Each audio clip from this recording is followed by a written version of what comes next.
Hi there, it's Sarah from VJC Health here, and thanks for showing an interest in one of our online educational events. You're about to watch part 1 of psoriatic arthritis, much more than a skin condition. So in this event, our rheumatologist, Dr. Ilana Ginges, who's based here in Sydney, Australia, will talk you through some of the challenges in both diagnosing and managing psoriatic arthritis. Hope you enjoy part 1. Okay, hi there everyone. Thanks so much for joining us. So my name's Sarah. I'll be facilitating tonight with Dr. Ilana Ginges. So Ilana, do you want to give everyone a wave? Thank you. Yeah, so tonight we're talking about psoriatic arthritis. And I know that some of you, I can already recognize some faces. Some of you may just have been diagnosed. Some of you may have had it for years and years. Some of you may not even have psoriatic arthritis and you may just be interested. So hopefully everybody gets something out of this. Having a bit of technical issues here, so just bear. There we go. Okay, so what we're going to cover today is what is psoriatic arthritis, and you look at these words on the right, and I'm very conscious that we tend to use really jargony, sciencey, medical words, and I'll try not to do that tonight. Because I want everyone to understand it. How does psoriatic arthritis affect the different parts of the body? How do we diagnose it and how do we treat it? And we'll be talking about medications. We talk about non-medical things like lifestyle change, how we need a team. And don't forget, I think we've got an active chat box there. Sarah, is that right? So just keep going with your questions, or even if you have your own experience that you want to share, we'd be very happy to hear it. So, psoriatic arthritis, it affects very famous people. So if you do have the condition, you share it with these celebrities. And probably the most famous at the moment is Kim Kardashian, who some of you may recognize as one of the most popular celebrities. And so if you Google psoriatic arthritis, you'll find things like this. Firstly, what is it? What's psoriatic arthritis? Well, it's a type of inflammatory arthritis. It's a type of arthritis where we have inflammation in our joints, and it affects some people who have psoriasis. So the numbers are really difficult to know, but probably something like 20 to 30% of people with psoriasis will get some form of arthritis. It can actually occur before developing psoriasis. It can occur afterwards. Most people either get their arthritis after they have psoriasis or at the same time. It can be really mild. So often when I'm asking people, they might say, well, I've got really bad arthritis, but my psoriasis was very mild. I had it 10 years ago. It doesn't matter, right? So you can have psoriatic arthritis even with very mild psoriasis, or maybe it was in the past, or maybe it's just one of your close family members. You can still have, with psoriasis, you can still have psoriatic arthritis. So what is psoriasis? It's basically a type of inflammatory skin condition. It can be quite hard to diagnose. Sometimes it's really, really obvious and people have very dry, scaly skin, often affecting the scalp or the elbows or around the umbilicus, even around the bottom. They can have nail changes as well. So it can be really obvious, but it can be really tricky as well. And often it does have to be diagnosed by a doctor, because it can be hard to know yourself whether you have psoriasis. The nail changes in particular can be really important. So often you'll find us asking you a lot of detail about, do you have psoriasis? Where do you have the psoriasis? And this is why it's important. So we're going to go through this slowly because it's really important to know that psoriatic arthritis affects different parts of the musculoskeletal system. So, Sarah, can you see my pointer there?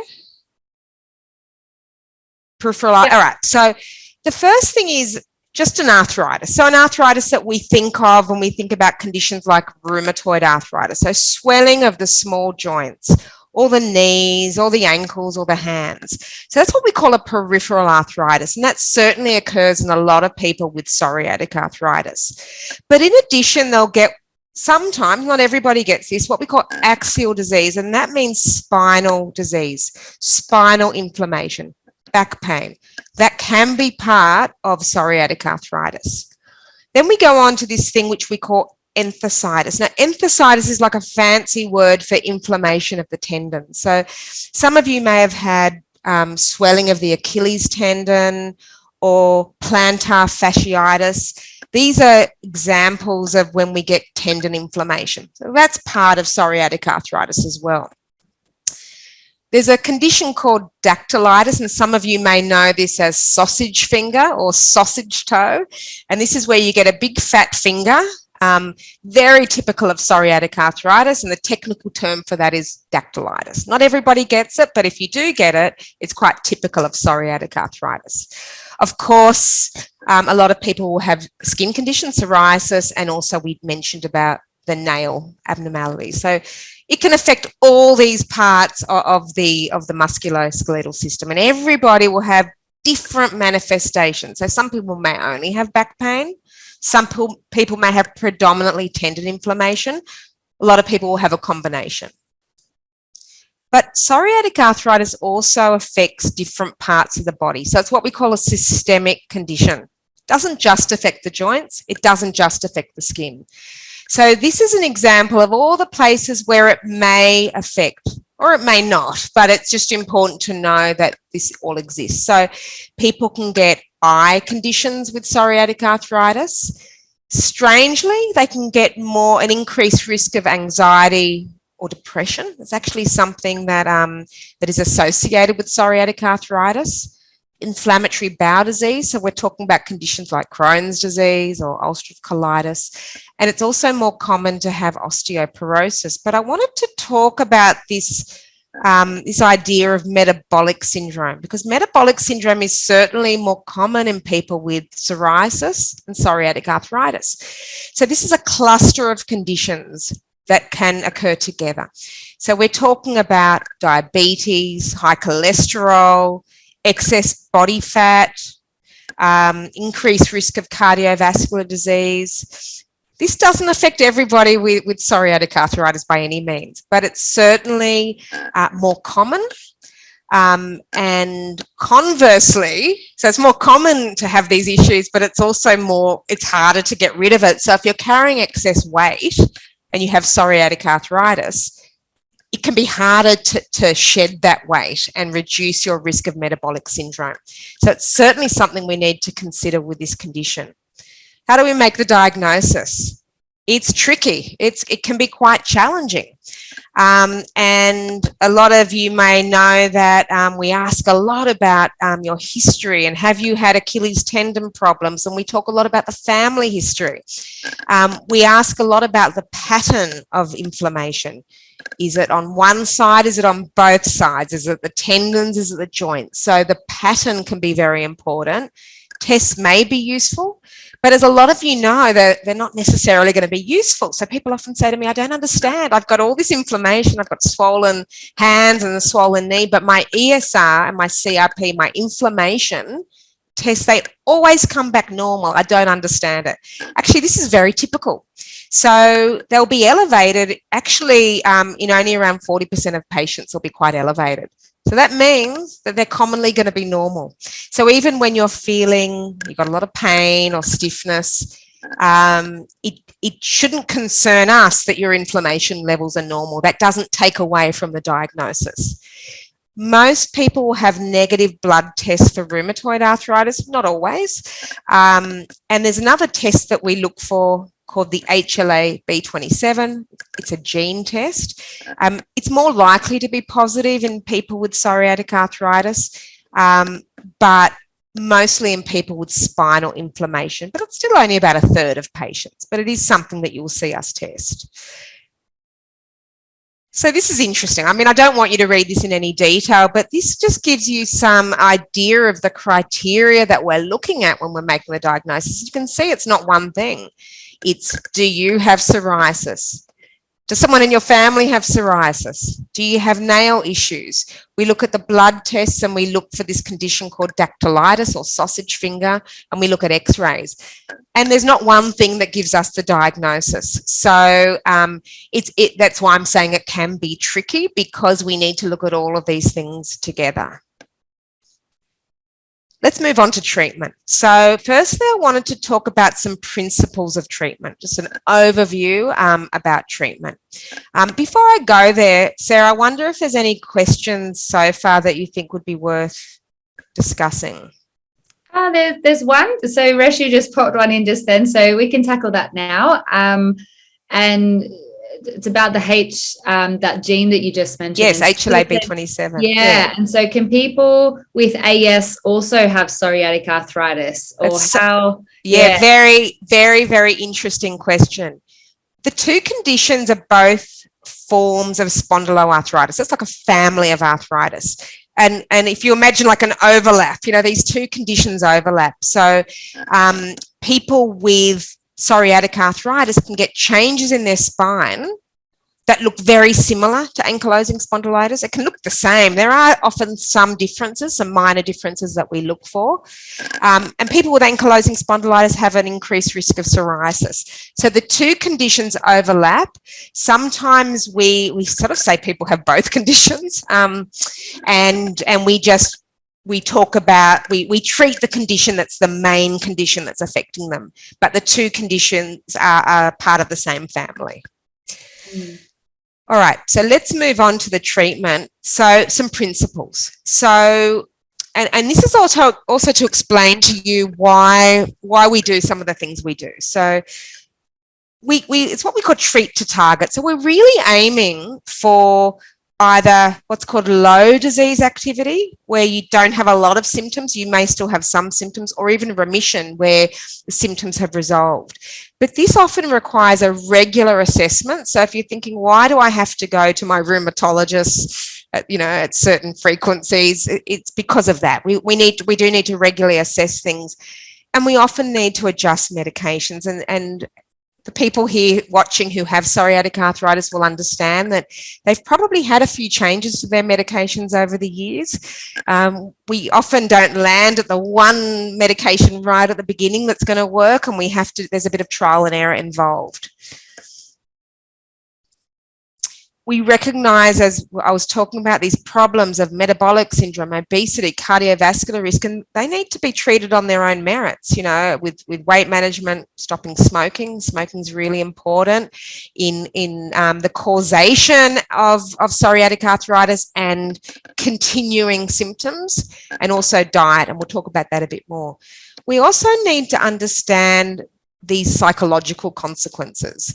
So if you understand that there is an increased risk of depression and anxiety, it can be part of this treatment, part of this condition.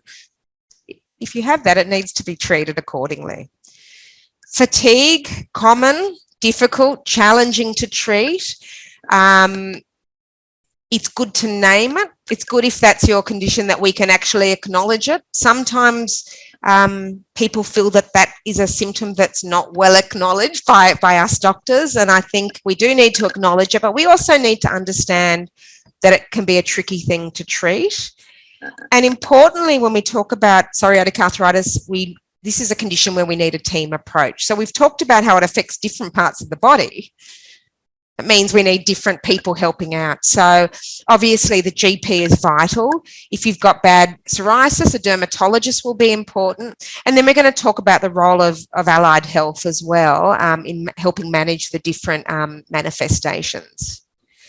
Now, we're going to talk about individualized treatment, and this is going to be the most complicated slide I'm going to show today, not so far, but I want to show you some of the recommendations. I want to explain to you why it's so tricky to treat and why everybody's on individualized treatment. So if we look at all of these things on the left, we can say peripheral arthritis, axial or spinal disease, enthesitis or tendon problems. So we have all these different parts of psoriatic arthritis. And so when we're looking at someone, we've got to work out, well, which is the thing that's affecting them most, because we then move on to the complicated bit, which is this. So obviously, don't worry,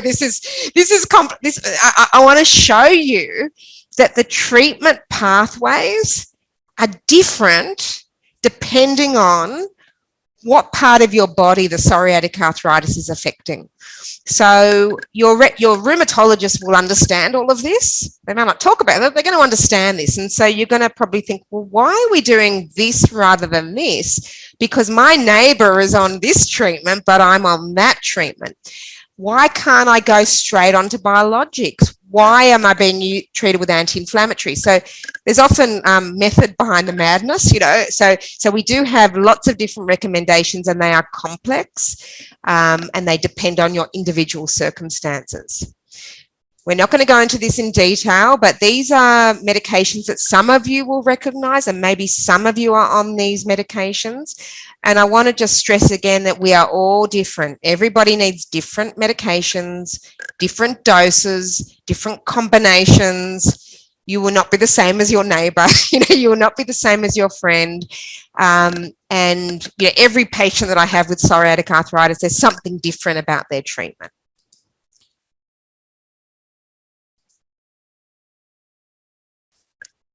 Now, I think I just may have missed one, so let me go back.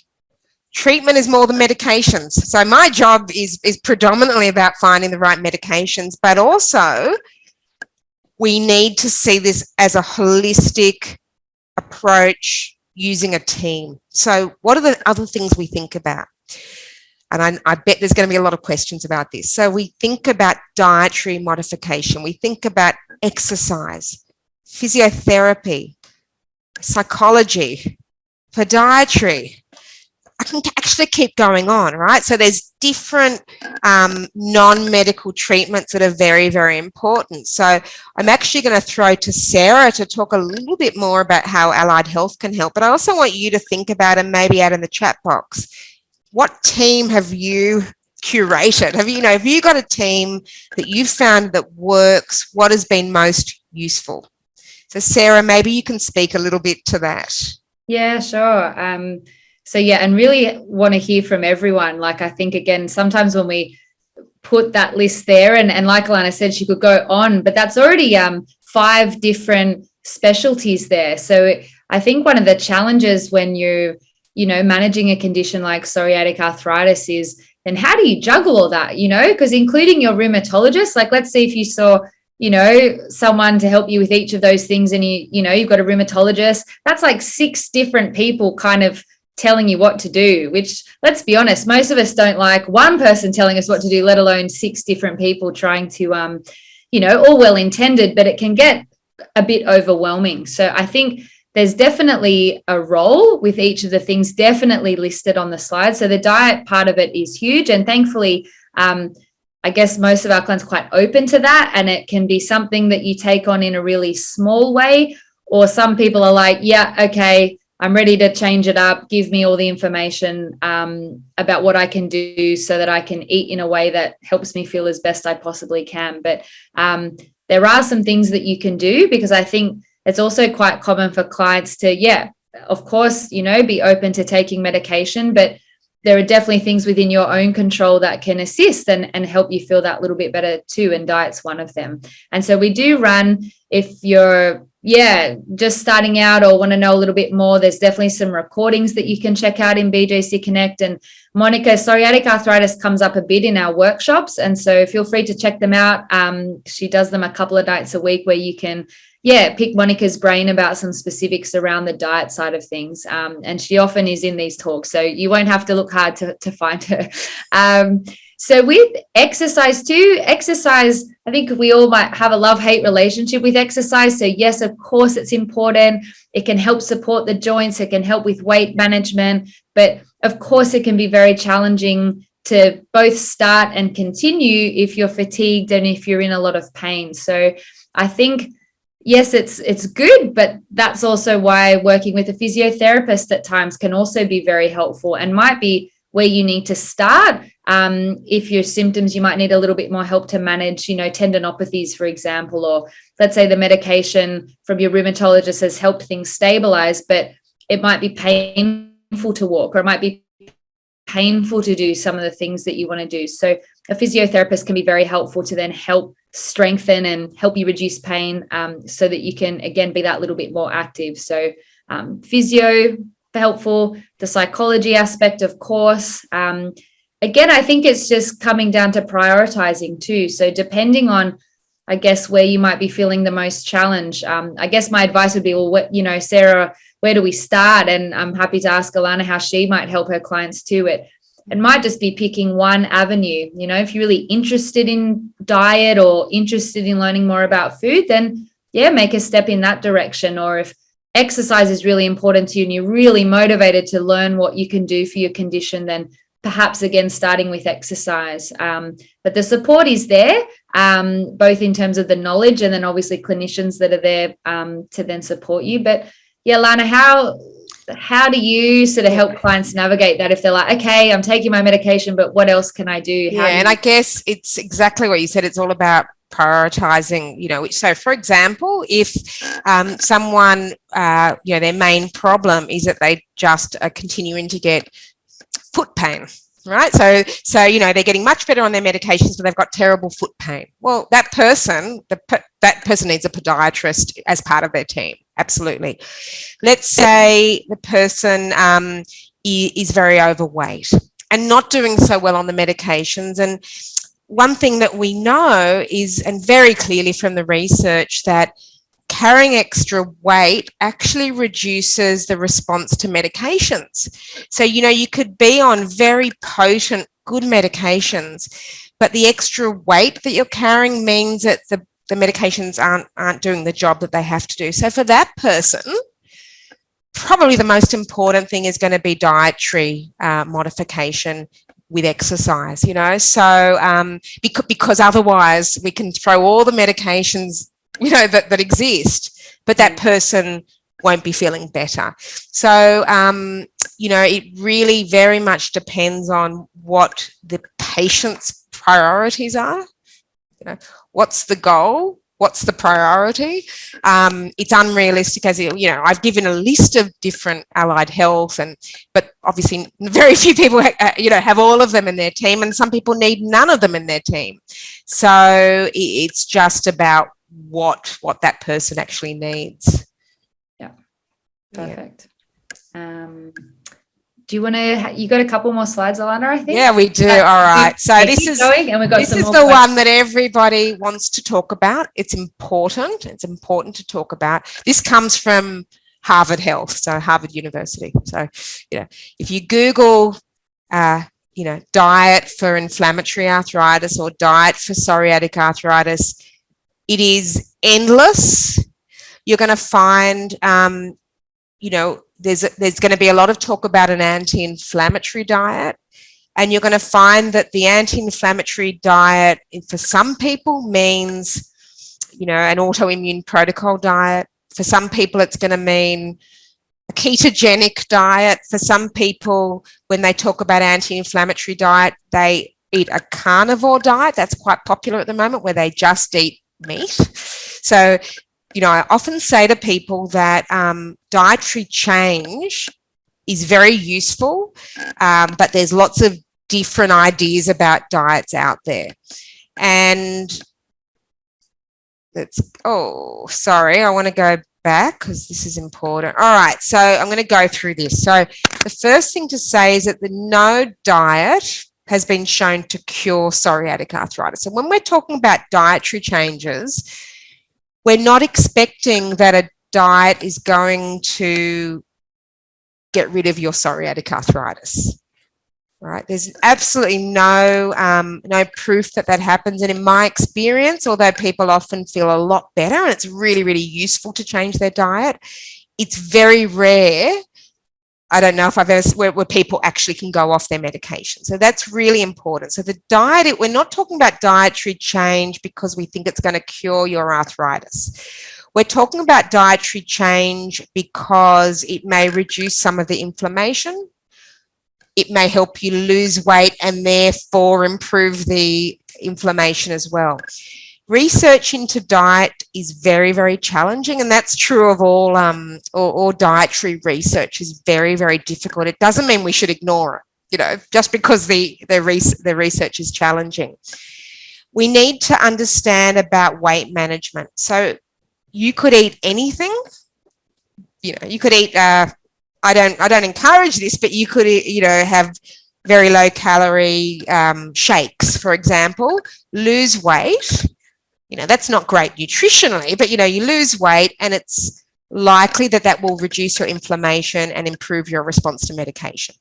All right. But then we've got to think also about the quality of your diet. And so this concept of anti-inflammatory diet, which is good for arthritis pain and inflammation, but also in reducing the cardiovascular risk that we know comes with psoriatic arthritis. So I've written, this is a whole talk on itself, and I would absolutely encourage you, if you are interested in looking into this further, to go into some of Monica's talks. So there are recorded talks that she's done on anti-inflammatory diet, and please, join one of or a few of her workshops, because there's actually, it's a big learning curve. There's a lot to learn. And I say to people, as a minimum, so if someone says to me, as a minimum, if I'm going to eat well for my psoriatic arthritis, how should I be eating? All right. If we're going to make it very, very simple, I would say, and this is a type of diet that is good, we know is good for your cardiovascular system. It's a type of Mediterranean diet, and that's the diet that has the best evidence for cardiovascular risk. But basically, we're talking about eating a whole food diet. One way to think about that is that everything you eat either comes from the ground or has a mother. So in its natural state. So as minimal processed food, which is what we should be doing anyway, and reducing your added sugar, which is what we should be doing anyway, right? We aim for a lot of colourful vegetables, because each colour has a different nutrient in it. So it's good to have a mix of colourful vegetables. To start thinking about, when you're using oils, to have healthy oils, for example, olive oil. To really be thinking about your omega-3 fatty acids, and oily fish is very good for this, like salmon. But in terms of diet, I like to encourage people to be thinking that any changes that they make are going to be long-term changes. So we're not talking about that you should go on a crash diet, or you should, cut out major food groups immediately. We're talking about long-term behavioural changes to improve your health. I think a lot of people know this. A lot of people know how they should be eating. Everybody knows that we should have minimal processed food and reduce sugar and reduce lollies, and we all know that. Harder to do. So I think often this is where the guidance comes in. And I think that's where dietitians can be very, very helpful. So you've just watched part 1 of our online educational event, Psoriatic Arthritis. If you'd like to watch part 2, then please consider joining BJC Connect. It's our online platform where you can access the rest of the presentation, as well as a number of other presentations and resources designed for people such as yourself. So the link and all the information about how you can do that is below. But otherwise, thanks for watching.